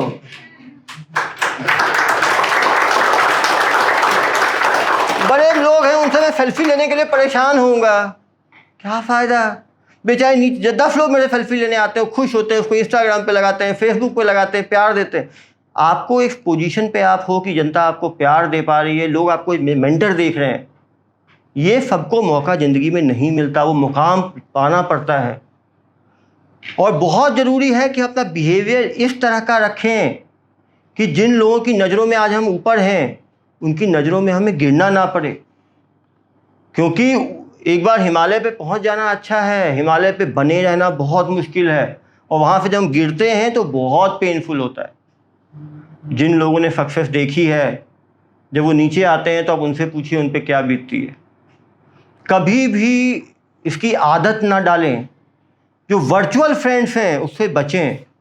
ये जो अपनी आदत है कि ये पोस्ट डाला, इसमें 8,000 लाइक, 10,000 लाइक, इतने इमोजी, मैंने बर्थडे पे विश किया, उसने विश नहीं किया। जब याद इस पे कीजिए, जब आपको ब्लड डोनेशन की जरूरत पड़े, आप बीमार हो, तो कितने लोग सामने फ़ोन किया आपको कि यार तुम्हें ब्लड की आवश्यकता होगी तो मैं दूंगा। उस टाइम कितने लोग आए।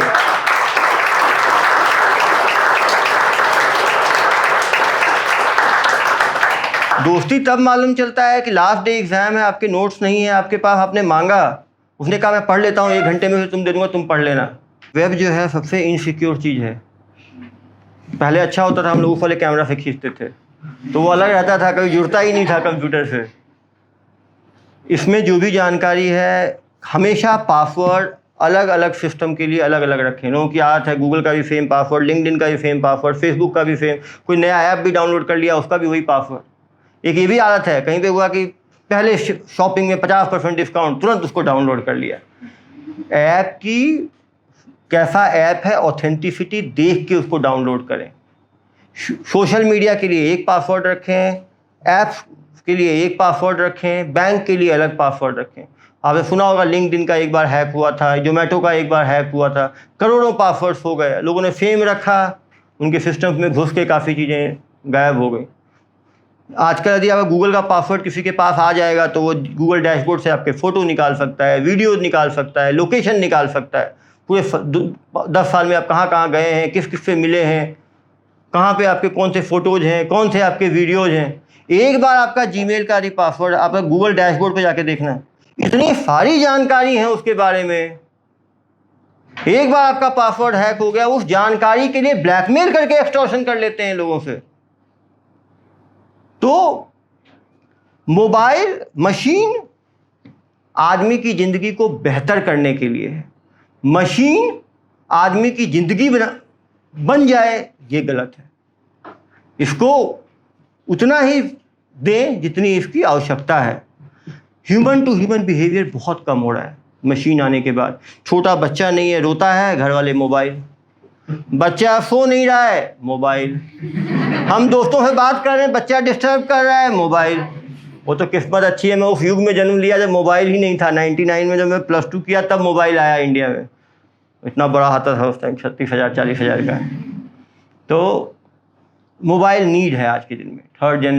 2G था हमारे टाइम, 3G 4G 5G 6, आप लोग क्या ज़िंदगी जाते जाते 10G 12G तक पहुंच जाएंगे। ज़रूरत है, लेकिन आदमी देखो, मशीन कभी दुख नहीं बांट सकता। मान लो बहुत दुखी हो तो क्या मशीन कुछ मदद कर पाएगा आपकी? इमोशंस, आदमी आदमी से बात करे, आदमी जानवर से बात करे, आदमी पौधों से बात करे। बिल्कुल, बहुत डिप्रेस रहते हैं, पौधे लगाते हैं, वहाँ जाके पेड़ पौधे को ऐसे हिलाते हैं तो ऐसा लगता है बच्चे हैं, उनका स्ट्रेस कम होता है। लेकिन आज तक मैंने किसी को नहीं देखा दुखी है मोबाइल को ऐसे हिलाएगा तो उल्टे ये दुख के टाइम में अकेलापन को और बढ़ाएगा। बहुत अच्छा हो गया है, व्हाट्सएप ग्रुप हो गए, टेलीग्राम ग्रुप बन गए हैं, लोग एक दूसरे से कांटेक्ट में रहते हैं। लेकिन जब भी किसी की, दूसरों की खुशी में जो खुशी लेना सीख ले, ज़िंदगी में बहुत आगे जाता है। प्रॉब्लम क्या है, हम सुने अरे इसको तो 5 करोड़ का पैकेज मिल गया, उसी टेंशन में 5 दिन नींद नहीं आई अपने। अरे इसको 3 करोड़ की पैकेज लगी, 3 दिन नींद गायब हमारी। कुछ लोग बदमाश होते हैं, भला 1 करोड़ का मिलेगा 4 करोड़ लिखेंगे, चलो 4 दिन तो नींद गई हमारे दोस्तों की। फिर वो एक झूठ लिख दिया तो उसको छिपाने के लिए फिर अगला 30-40 साल उसको स्टैचर मेंटेन करना पड़ेगा। अरे और दोस्त को बता दिया 4 करोड़ की पैकेज है मेरा, तो गाड़ी भी 50 लाख की खरीदनी पड़ेगी। तो आके दोस्त आ रहा है तो रेंट पे मंगवा रहे हैं गाड़ी। तो अरे एक से एक लोग हैं। वर्चुअल मीडिया में आदमी पागल हो जाता है। अब चलो बेल्ट खरीदनी है, 12 लाख की नकली बेल्ट मंगाओ 1200 वाली, उसको वो लग भी नहीं रही ठीक से, लेकिन चलो ब्रांड तो ऐसा है। वर्चुअल दुनिया से बचें, खुद में जिए, अच्छे दोस्त बनाएं, रेगुलर मिलें। पहले लोग होता था कि पार्क में बैठते थे, आजकल पार्क हो गया है दादा दादी नाना नानी पार्क, हमारे घर के अपोजिट है। वो दादा दादी नाना नानी ही आते हैं, यूथ उससे बिल्कुल दूर हो गए। मैं उस दिन गया था जिम, वेट तो ज़्यादा है मेरा, बोलना नहीं चाहिए, लेकिन देखा जिम तो सेकंड फ्लोर पे जिम है, तो सब लिफ्ट से जा रहे हैं। मैंने कहा वहाँ जाके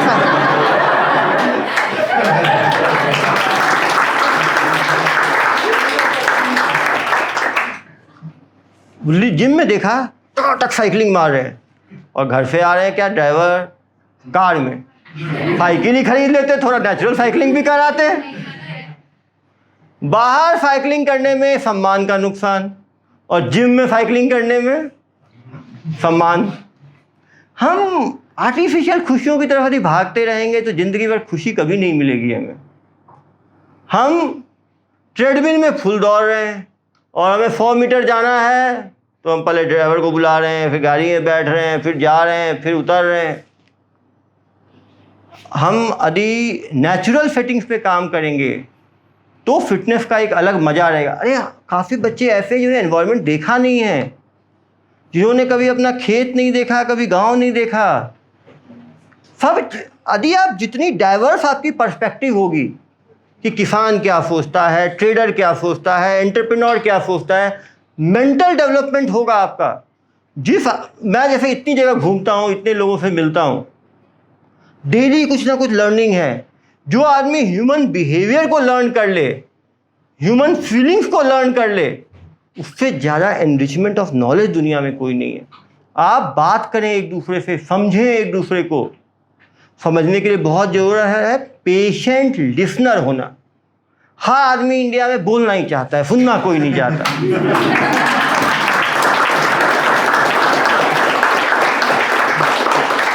और ये आदत बहुत ख़राब है। मैं जब अब ऐसा हो गया कि मैं कहीं बैठता हूँ स्टेज पे, तो पहला एक बोलेगा, फिर दूसरा बोलेगा, फिर तीसरा, फिर मेरी बारी आती है, तो पेशेंस, अरे यार कब ख़त्म होगा, कब ख़त्म होगा, कब ख़त्म होगा। और जब खुद बोलने का मौका है तो अपने आगे वालों का नहीं सोचता कि पाँचवा छठा सातवां जो बोलेगा बेचारे में क्या बीत रही होगी। तो अपने ऑडियंस को समझना बहुत ज़रूरी है। जिस ऑडियंस से आप बात कर रहे हैं, यदि आप इलिटरेट से बात कर रहे हैं तो कैसे बात करना है, फार्मर से बात कर रहे हैं तो कैसे बात करना है, नेतागण से बात कर रहे हैं तो कैसे करना है, एंटरप्रेन्योर से बात कर रहे हैं तो कैसे करना है। जो आदमी ऑडियंस के साथ जुड़ नहीं पाएगा वो कभी अच्छा स्पीकर नहीं बन पाएगा, कभी वो अच्छा वक्ता नहीं बन पाएगा। अब जो मैं यहाँ बोलता हूँ वही मैं गाँव जाके नहीं बोलता। और सबसे अच्छे स्पीकर की बात है यदि सभी लोग जगे हुए हैं तो ये वक्ता के लिए इससे अच्छी कोई बात नहीं है।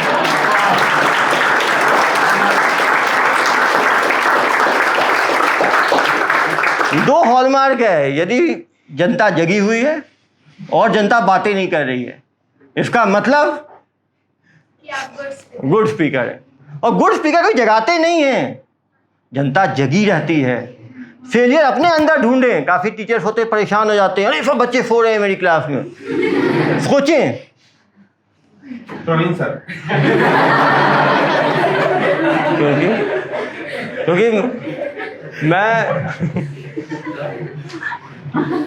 क्योंकि यदि हर चीज़ में आप अपने अंदर झांक के देखोगे कि मेरे अंदर क्या कमी है जिसके कारण वो ऐसा कर रहा है, तो आप खुद को भी इम्प्रूव करोगे, आप दूसरों से चिड़चिड़ाओगे भी नहीं। और क्योंकि आप देखो, खुद को, एक आदमी को तो बदल नहीं पाते, हमें कमियां पता है, उसके बाद हम चाहते हैं सब बदल जाए हमारे लिए। खुद को बदलें, दुनिया बदलना आसान नहीं है।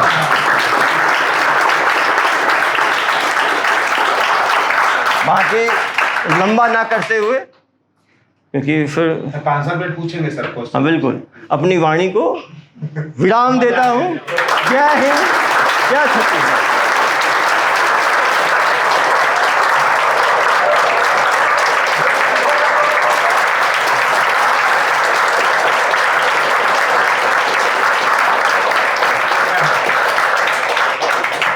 अब ना कुछ क्वेश्चन तुम लोग की तरफ से पूछ दे रहा हूँ, क्वेश्चन तो सर छोड़े ही नहीं है। हर फील्ड को बहुत अच्छे से पकड़ लिए हैं, हर फील्ड को इतना अच्छे से बताए हैं। लेना चाहोगे एक बूंद भी अगर ले लिया आप लोग इसमें से तो आपकी जिंदगी में परिवर्तन होगा।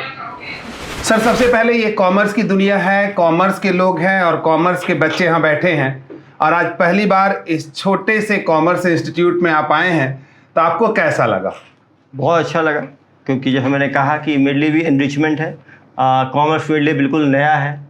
मैं सर से आया तो सर से पूछा, सर ये क्या कोर्स होता है, कितने दिनों का होता है, ये ऑनलाइन होता है, घर बैठे होता है, कॉलेज होता है, कैसा होता है। हर चीज़ आदमी को सीखने से कभी घबराना नहीं चाहिए, क्योंकि आप सीख लोगे आज तो कहीं दूसरी जगह जाओगे तो फिर एक्सपर्ट की तरह बोलोगे, नहीं तो आप आधी अधूरी बात बोलोगे तो एक मैसेजिंग भी गलत जाता है। तो निश्चित रूप से एक बहुत ही अच्छा यंग जनरेशन है। आप लोग फ्यूचर हो इस कंट्री के, क्योंकि निश्चित रूप से अब मैं लेट 30s में आ गया हूँ, आप लोग 20s में हैं। तो रियल में जब आप लोगों का जन्म हुआ था तब मैंने मेडिकल MBBS में एडमिशन ले लिया होगा। मैं 99 का एडमिशन इंट्री बैच हूँ। तो एक जनरेशन 20 साल में कहते हैं कि आता है, नई जनरेशन को समझना और उनके साथ रेलिवेंट रहना, ये बहुत ज़रूरी है। ज़्यादातर क्या है, जब हम एक जनरेशन ऊपर वाले से बात करते हैं तो एक गैप नज़र आता है थिंकिंग में। हमें मान के चलना है, हम 80s बॉर्न एक हैं, मिलेनियम बॉर्न 2000 के आप लोग अलग हो, 2020 के बॉर्न हैं वो अलग होंगे। ज़िंदगी ऐसी ही है, नए नए जनरेशन्स आते हैं, नई गैजेट्स आते हैं, नई थिंकिंग आती है, नई टेक्नोलॉजी आती है, नया पर्सपेक्टिव आता है लाइफ का। लेकिन हमेशा बच्चों की याद रखना, एक्सपीरियंस का दुनिया में कोई तोड़ नहीं है। जितने लोग हो सकता है नॉलेज में आपसे कम हो, लेकिन जिनके पास 20 साल 25 साल 30 साल का एक्सपीरियंस है, उनके साथ आप विनम्र रहोगे, सीखने की कोशिश करोगे। विनम्रता बहुत आप लोगों को फ़ायदा करेगी। जब हम लोग भी MD में एंट्री किए थे, हमें लगता था यार हम भी वही किताब पढ़ते हैं, हमारे कंसल्टेंट भी वही किताब पढ़ते हैं, हम तो अभी जहाँ पढ़ते हैं वो तो पढ़ते भी नहीं हैं। हम मरीज को अच्छा देख लेंगे, हमारे अंदर कॉन्फिडेंस भी होता है, नया ऊर्जा भी रहता है। लेकिन समय के साथ हमने सीखा कि एक्सपीरियंस का कोई तोड़ नहीं है। यदि आप सीनियर के साथ बैठोगे, सम्मान उनको दोगे, तो वो जो सिखलाई आपको मिलेगी वो कभी किताबों में नहीं मिलेगी। कुछ चीज़ें किताबों से अलग हैं। आप एनर्जी कहाँ से लाते? इतनी एनर्जी आपके अंदर कहाँ से आती है और एनर्जी कहाँ से लाते? क्योंकि आज के कई यूथ को देखता हूँ, जैसे सवेरे से ऐसा लगता है बुझा हुआ चेहरा न जाने। तो ये एनर्जी आपके अंदर कहाँ से आती है? देखो, मैंने पहले कहा सबसे बड़ा एनर्जी का कारण होता है सक्सेस। आप देखोगे बड़े बड़े एंटरप्रेन्योर्स को, बड़े बड़े नेता को बड़े सक्सेस जो है, जब आपके लोगों की अपेक्षाएं आपके साथ रहती है, वो खुद एनर्जी देती है। इसीलिए आप लोग उस लेवल पे पहुंचो कि आप हजारों लाखों लोगों के लिए कुछ कर सको। और एनर्जी ऐसी चीज़ है कि जो उम्र है एनर्जी वाली, इसी में यदि हम निगेटिविटी रखेंगे, और समय बहुत कीमती चीज़ है, समय कभी लौट के नहीं आता। यदि आपको लगता है कि 5 मिनट 10 मिनट क्लास आए, सो रहे हैं, तो फिर आए ही क्यों? ये अटेंडेंस लेके क्या हो जाएगा? जो समय आपने व्यर्थ किया। मेरा हमेशा मानना है कि यदि हमारे MBBS में होता था जो क्लास, मुझे लगता था कि मैं वहाँ कुछ सीख नहीं पाऊँगा या आज मन नहीं है, दूसरे से प्रॉक्सी मरवा देता था। कम से कम जाके समय वहाँ व्यर्थ करूँगा। टीचर ने बुलाया, सच बोला, भाई मैं तो लेट पढ़ा हूँ मैडम, उठ नहीं पाया। लेकिन अरे डिसिप्लिन है, टाइम पे उठना भी चाहिए। जब पुलिस फोर्स में आए तो डिसिप्लिन आया। आप घंटे बदल नहीं सकते। हर आदमी को 6 से 8 घंटे सोना ही चाहिए, 3-4 घंटे रिलैक्स करना ही चाहिए, नहाना धोना बाकी काम करना। 12 घंटे बचते हैं। हर प्रोडक्टिव आदमी को 12 घंटे में कम से कम 10 घंटे ऑफ प्रोडक्टिव वर्क दिन भर में करना ही चाहिए। मैंने कहा यदि आप रात को फीडबैक लोगे दिन भर में, तो आप खुद एनर्जाइज होगे कि मैंने इतने घंटे व्यर्थ कर दिया। आपको सोचना चाहिए, आप 4 घंटे प्रोडक्टिव काम कर रहे हो तब आप ये रिजल्ट दे रहे हो। यदि आप 10 घंटे देते तब क्या होता? और मेहनत का कोई सब्स्टिट्यूट नहीं है। यदि आप टाइम दोगे तो रिजल्ट आएगा, और यदि गुमान में रहोगे दुनिया में। अभिषेक पल्लव जी कह रहे हैं कि 8 घंटे 6 से 8 घंटे सोना चाहिए, 2-3-4 घंटे रिलैक्स होना चाहिए। लेकिन मैं तो जब देखता हूं और मैं आज जो अनुभव करता हूं, मुझे तो ये लगता है कि अभिषेक पल्लव जी कभी शायद 8 घंटे नहीं सोते होंगे, जिस तरीके से शहर को आप आगे लेकर के चल रहे हैं। मेरी ये बात है, मैं डॉक्टर था, वो भी इमरजेंसी सर्विसेज थी, तो यहाँ भी इमरजेंसी सर्विसेज है। मेरी एक आदत है, भगवान ने एक अच्छी आदत दी है कि मुझे जैसे कुछ लोग यदि कंटिन्यूस स्लीप ना हो तो वो चिड़चिड़ा हो जाते हैं, उनको रिलैक्स फील नहीं करते। मेरा क्या है, रात में भी कुछ फ़ोन आया, उठाया, हो सकता है देश का पहला एसपी होऊंगा जिसने अपना पर्सनल नंबर, बात एकदम सही चीज, पूरे दुनिया को मैंने पब्लिक कर दिया। और कोई बिहार, उत्तर प्रदेश का व्यक्ति, उड़ीसा, असम का व्यक्ति भी मुझे फ़ोन करता है। मुझे मालूम है पुलिस स्टेट का सब्जेक्ट है, उनकी पुलिस भी मदद कर सकती है, लेकिन तब भी मैं उनकी बात सुनता हूँ। सुनने से उनका दिल हल्का होता है, कुछ छोटे एडवाइस दे सकता हूँ, उससे उनको फ़र्क पड़ता है। यदि लोग इतनी अपेक्षाएं से आपकी तरफ देख रहे हैं, मैंने कहा ना, भगवान बहुतों को ये मौका नहीं देता कि आप ह्यूमन रेस के लिए कुछ कर पाओ। बहुत लोग तो परिवार के लिए कुछ नहीं कर पाते हैं, भगवान इतनी क्षमता नहीं देता। यदि आप कितने लोगों के लिए कर पा रहे हो तो आपको वो जो ऊर्जा है ना, जो एक बार आपको एफिलिएशन की बात आ जाए, जनता का प्यार मिलने लग जाए, तो ऊर्जा अलग होती है। सक्सेस बहुत बड़ी चीज़ है। मैंने पहले कहा ना आपको कि जब आपको लगता है कि लाइफ में आपका एक मिशन में के लिए काम कर रहे हो, आप एक, मेरी वाइफ बोलती है आप सरकार में हो, आपको मार्केटिंग करने की क्या ज़रूरत है। मैंने कहा आप इतने फॉलोअर्स क्यों बढ़ा रहे हो। मैंने कहा मैं किसी को बढ़ाता नहीं हूँ, लोग कारवां बढ़ता जा रहा है ना।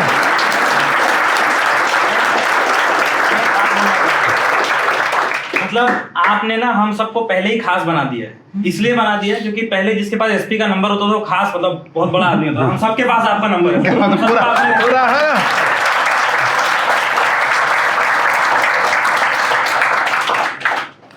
सर मैं ये जानना चाहूँगा कि जब अभिषेक पल्लव जी के अंदर कोई निगेटिविटी आती है या कोई ऐसी परेशानी या कोई मतलब मन थोड़ा वो होता है, तो उससे कैसे आप बाहर निकलते हैं? क्योंकि आजकल के बच्चों के बारे में तो मैं बात करूँगा।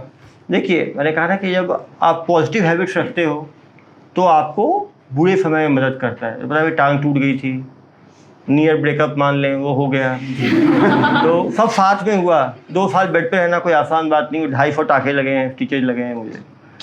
यदि आपने अच्छी हैबिट्स रखी है, रीडिंग की आपकी हैबिट्स है, वो पढ़ लो।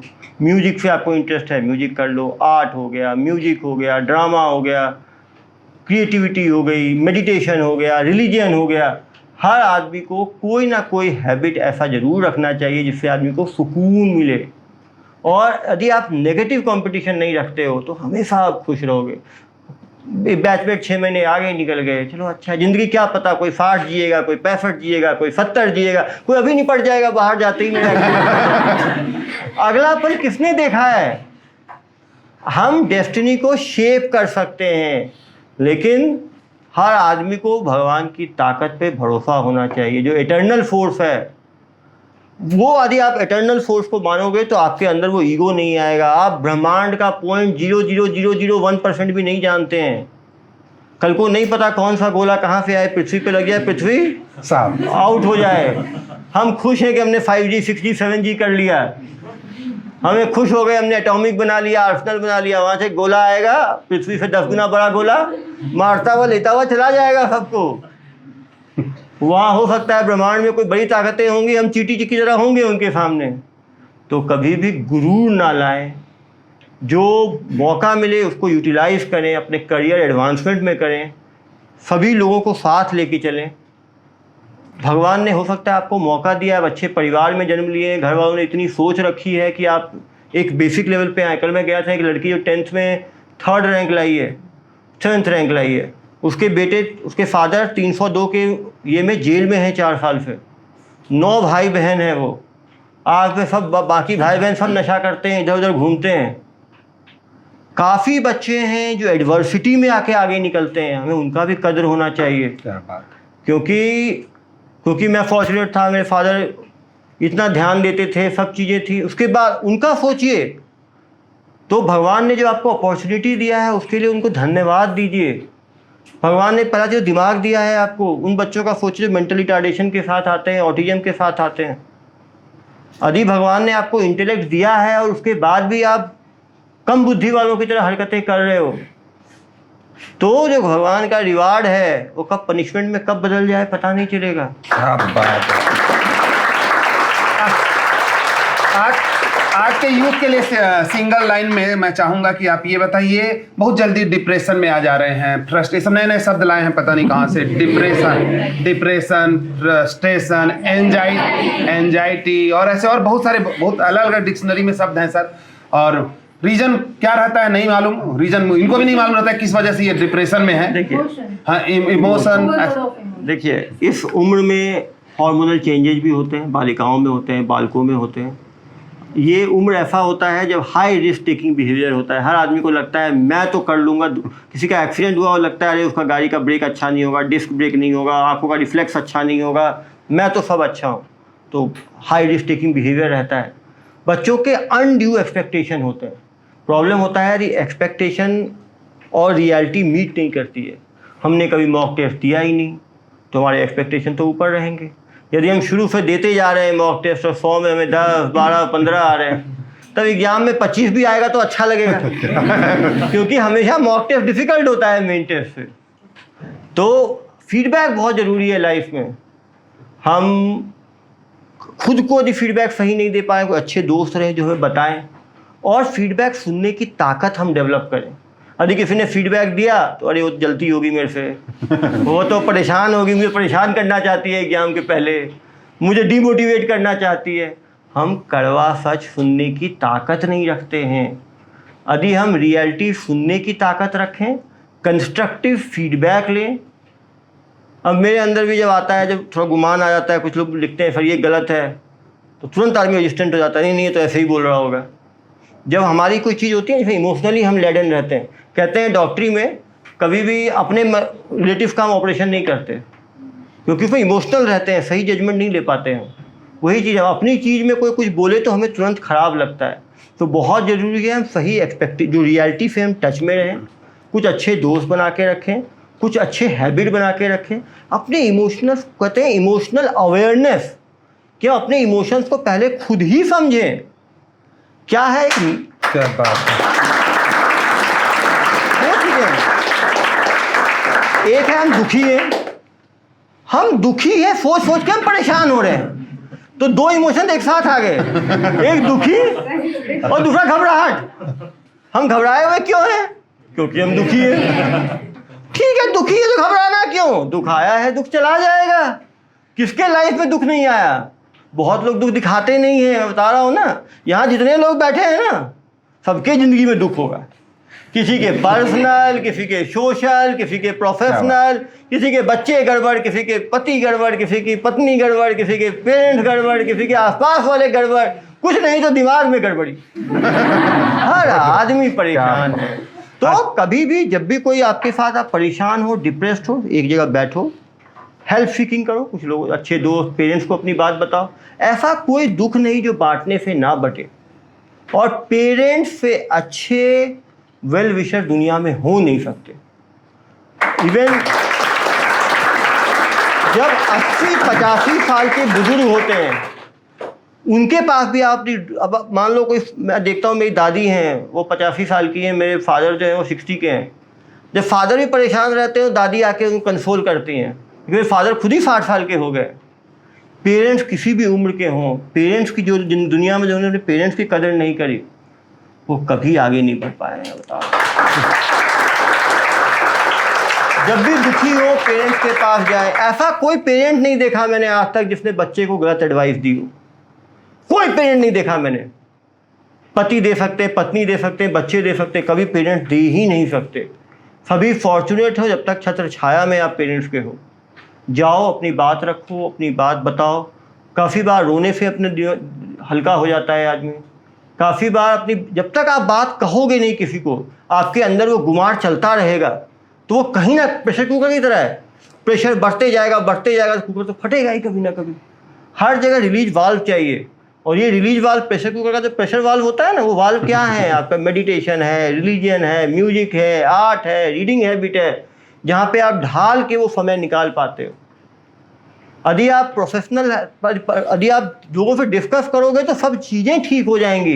यदि आप खुद भी सोचोगे कि ये लाइफ में ये चीज़ है, ये चीज़ हो गया है, जो हो गया है उसको बदला नहीं जा सकता। इसके आगे क्या, 1 2 3 4 5 मुझे क्या करना चाहिए, बहुत ज़रूरी है कि आप इमोशंस को समझो। हाँ, मैं उदास हूँ, किस कारणों से हूँ, 1 2 3 4 5 6 7 8 9 ये 10 प्रॉब्लम है मेरी लाइफ में, ये इसका क्या सोल्यूशन हो सकता है, ये इसका क्या सोल्यूशन हो सकता है, ये इसका क्या सोल्यूशन हो सकता है। क्या इतना उदास रहना सही है इस चीज़ के लिए? मैं भी फेल हुए तो 9 लोग और फेल हुए हैं, वो तो मज़े कर रहे हैं, तो आदमी को भी मज़े करने का मन करेगा क्योंकि कोई ज़िंदगी में अकेला थोड़ी होता है आदमी। आप आसपास दुखी लोगों को देखोगे ना तो आपका दुख कम हो जाएगा। जब आप दुखी होते हो तो ऐसे लोगों को देखो जिनको बुद्धि कम है, मेंटल रिटार्डेशन है, ऑटिस्टिक बच्चे हैं, वो भी कितना अच्छा कर रहे हैं। जिनके त्राही हो गई है, दोनों पैर कट गए हैं, वो भी ओलंपिक में पार्टिसिपेट कर रहे हैं। यदि आप उन लोगों का सोचोगे तो आपको अपना सब दुख कम लगेगा। दुखी लोगों को जो दुनिया में परेशान लोग हैं उनको आप देखोगे। और बहुत ज़रूरी है कि एवरीथिंग विल पास। जो समय है, ना अच्छा समय रुकता है ना खराब समय रुकता है, हर समय पार हो जाता है। आदमी को खराब समय झेलना चाहिए और वेट करना चाहिए अच्छे समय का। जो खराब समय को बहादुरी से निकालते हैं, अच्छा समय उनका इंतजार कर रहा होगा। लास्ट क्वेश्चन सर, हमने आपसे जो बात सीखी कि एक्सेप्टेंस, जो आपने जितने अच्छे से बताया वो इमोशनल पार्ट, शायद मेरी तो आंखों में आंसू आ गए थे जिसको आपने बताया कि मैं जब बोलता हूं तो उसमें मुझे कई बार एस को एफ बोलता हूं। कोई शायद इतना बड़ा पुलिस ऑफिसर इतनी शिद्दत से, इतनी मोहब्बत से, इतने इमोशन से इन चीज़ों को स्वीकार नहीं करेगा जितने अच्छे से आपने इन बातों को बताया। और जब आप बोलते हैं तो उसमें एक जादू है सर, एक मैजिक है। लेकिन जितनी बेबाकी से बोलते हैं, मैं ये भी पूछना चाहूँगा कि आपकी ज़िंदगी का रोल मॉडल कौन है? छोटी ज़िंदगी रही है मेरी, लेकिन मैंने महात्मा गांधी और विवेकानंद, 2 लोगों को काफ़ी डेप्थ में पढ़ा है मैंने। क्योंकि मैं जिस फैमिली में था, राइट विंग फैमिली थी, तो क्योंकि बिहार में दंगे भी काफ़ी हुए थे, काफ़ी लोग पार्टीशन से इम्पैक्ट हुए, मेरे ग्रैंडफादर थे, तो हमेशा बातें किया करते थे। आरएसएस पृष्ठभूमि भी थोड़ी रही है। लेकिन जब मैंने महात्मा गांधी जी को पढ़ा, मैंने कहा ना, आप किसी भी बड़े व्यक्ति जिनको लोग बड़ा मानते हैं, किसी एक आदमी को उठाओ और पढ़ो उसकी ज़िंदगी के बारे में, एक अलग आपको सुकून मिलेगा। उनमें आप पढ़ोगे कि उन्होंने अपनी कठिनाइयों को कैसे झेला, उन्होंने परेशानियों को कैसे झेला। यदि आप लर्न करना चाहोगे, दोनों में रोल मॉडल रहे हैं। विवेकानंद जी का मैं इसलिए नाम लेता हूँ कि जब भारत यूएस जाके जब उन्होंने बोला तो पूरी दुनिया ने उनको, और आप देखेंगे जितने बड़े बड़े साधु हुए हैं यूएस में, आप जाइएगा वो सारे आपको बड़े इंडियंस मिलेंगे। जितने बड़े डॉक्टर्स मिलेंगे, इंजीनियर्स मिलेंगे, वो इंडियंस मिलेंगे। हमें कभी अपने आप को कम नहीं आंकना चाहिए। जो इस धरती, सबसे पुरानी सभ्यता दुनिया में जो है, यदि कहीं नोन है तो भारत की सभ्यता है। हमें प्राउड हेरिटेज है। सबसे इम्पॉर्टेंट है जो आदमी अपनी मिट्टी पे प्राइड ना रख पाए। यदि हम मिट्टी को जिसमें जन्म लिए, जिसने हमें बड़ा किया, यदि उसी पे हम प्राइड नहीं रख पाएंगे तो ज़िंदगी में हमेशा हम एक निगेटिव फ्रेम ऑफ माइंड में रहेंगे। आज वो बहुत ज़रूरी है, और पूरी ज़िंदगी उसी में निकल जाते हैं। क्लास 1 में रहते हैं, मतलब 5th का बच्चा कितना बड़ा है, वो कितना स्मार्ट है। 5th पे पहुँचता 10th वाला बड़ा है, 10th पहुँचते हैं 12th वाला बड़ा है, हेड बॉय बनेंगे। 12th आता है, अरे वो ग्रेजुएशन में 1st ईयर में आ गए, वो 3rd ईयर वाला कितना अच्छा है। वहाँ गए, अरे वो PG किया हुआ कितना अच्छा है। वहाँ बन गए प्रोफेसर में, असिस्टेंट प्रोफेसर कितना अच्छा है। प्रोफेसर हो गया, उम्र निकल गई, बुढ़ापा आ गया, कोई पूछ ही नहीं रहा हमें। लाइफ ऐसी ही है। हम आगे का इतना सोच के परेशान होते हैं ना, जहाँ पे हैं हम खुश रहें, हम बेस्ट करने की कोशिश करें, हम एक रोल मॉडल बने बाकी बच्चों के लिए, उन सब बच्चों को आगे बढ़ाएं। यदि आपको कोई, आप देखेंगे उन्हीं लीडर्स का रेस्पेक्ट हुआ है जिसमें लोगों ने अपनापन दिखा है। यदि एक व्यक्ति को लगेगा कि ये लीडर मेरे लिए कंसर्न रखता है और जिसने लीडरशिप स्किल्स गेन नहीं करी, वो लाइफ में कभी टॉप ऑफ द एक्लोन नहीं पहुंच सकता। Top of the echelon knowledge से नहीं पहुंचते, एक आदमी को जोड़ने से पहुंचते हैं, एक लीडरशिप क्वालिटी से जोड़ते हैं। और एक बार आप सभी को मैं आशा रखता हूं कि आप लोग आने वाले समय में टॉप लीडर्स बने। क्या बात, थैंक यू सर। कॉमर्स के सीए प्रवीण बाफना जी आपके साथ खड़े हैं, सीए केतन ठक्कर जी हैं, साइकोलॉजिस्ट डॉक्टर मिट्ठू जी हैं, सीएमए अदिति गंगवानी जी हैं, अविनाश कौर जी यहाँ पे पूरी जो चीज़ों को, कम्युनिकेशन को देखती हैं वो हैं, और इसके अलावा पीयूष जोशी जी आज बिलासपुर में हैं, अमित सर बिलासपुर में हैं। तो मैं और कॉमर्स की दुनिया के हम सब जो यहाँ अभी लगभग 70 बच्चे घुस घुस के बैठे हैं, तो हम सब सर निश्चित तौर से आज का दिन हम याद रखेंगे। और सर लकली किस्मत वाले हैं कि आज का दिन भी 11 मई है, 11 को शुभ माना गया है। और वहाँ पे आपकी जो आज मैं इसमें इतनी सारी चीज़ें मैं अपने लिए लेके जा रहा हूँ, शायद सब लोग लेकर जाएंगे और सब लोग सीखेंगे। जितनी बेबाकी से, जितनी खूबसूरती से आपने बातें रखी, कॉमर्स की दुनिया, कॉमर्स के हम लोग आपका स्वागत करते हैं। और कुछ नहीं तो जोरदार क्लैपिंग से आपको